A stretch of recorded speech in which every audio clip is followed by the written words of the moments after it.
A storm brewing over a small town in the Texas Hill Country triggers a life and death race against time. Downstream, at the bottom of a creek bed, 13-year-old William Burnett is trapped, his leg pinned in a narrow hole. The area is already on alert for a possible flash flood.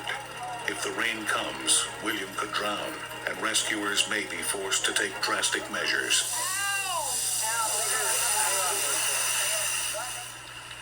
In the rural community of Helotes, just outside San Antonio, creeks like these can be an irresistible lure to kids.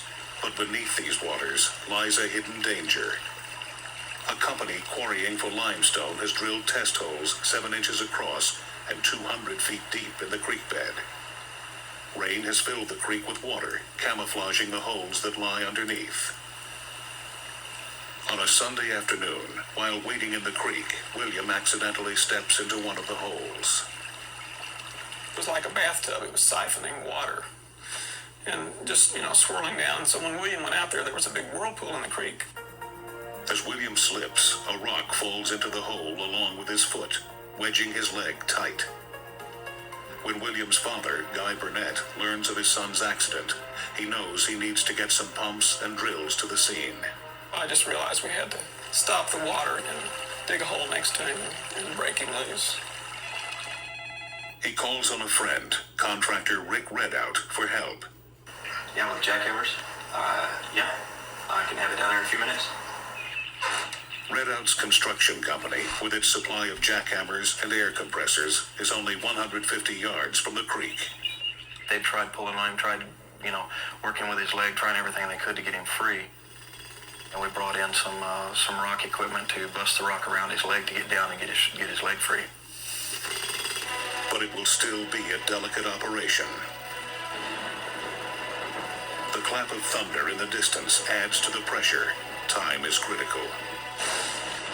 With the flash flood watch still and the thunderheads you could see coming, we knew the water would come up very fast if a good storm broke. There's no doubt he would have drowned. By nightfall, the rescue effort swings into full force. Town folks have already pitched in, using a bulldozer to build a 7-foot-high dirt wall around William to hold back the water in the creek. They pumped out the remaining water to create a dry area for the rescuers to work. William's been trapped since early afternoon. He's exhausted, scared, and his leg throbs with pain. His mother tries her best to comfort him. With blankets shielding the young boy from flying rock, Redout and Burnett take turns using a jackhammer to break through the hard limestone. But it is a painstaking process. Jackhammers were the only thing to use. It was the only option available. It was the slowest process, but it was the only safe way to work around William. The rescuers have no idea what they are up against, how large the rock is that's wedging William's leg, or how stable the ground is in the creek bed. If their jackhammer causes other rocks to break, they could wedge William in even tighter, so they work cautiously. Their plan is to open a hole 2 feet deep next to William's leg, then use smaller hammers to dig over to the rock trapping him and pull it out. But as the rescuers work, the weather taunts them with the threat of a heavy downpour.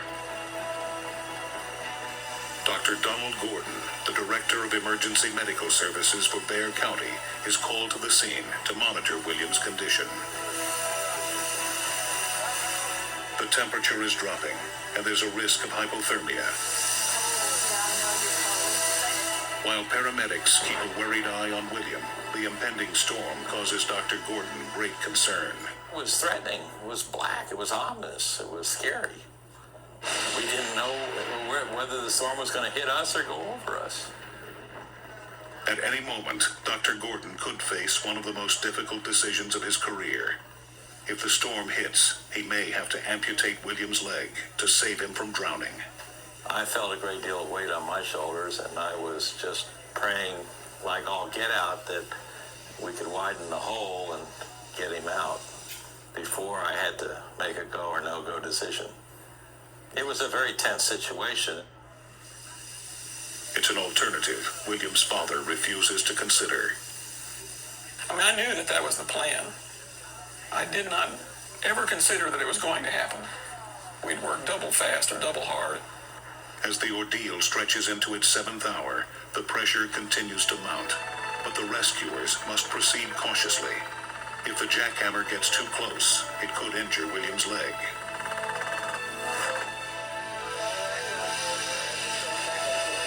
Finally, at 1:30 in the morning, the moment they've been waiting for arrives. William is freed. His leg is swollen, but remarkably, William's injuries are only minor.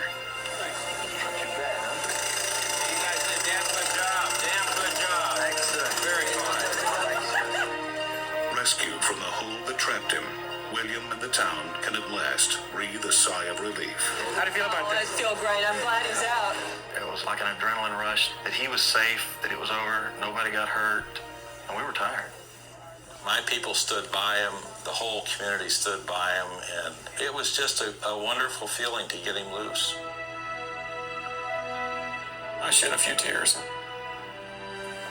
Since William's accident, the company that had been quarrying for limestone has filled its well holes with dirt and rock and capped them with concrete, protecting others from the dangers in the creek. But William's rescue had an even greater impact. It brought a community together, friends and strangers who rallied to do what they could to save William from his desperate ordeal and an uncertain fate.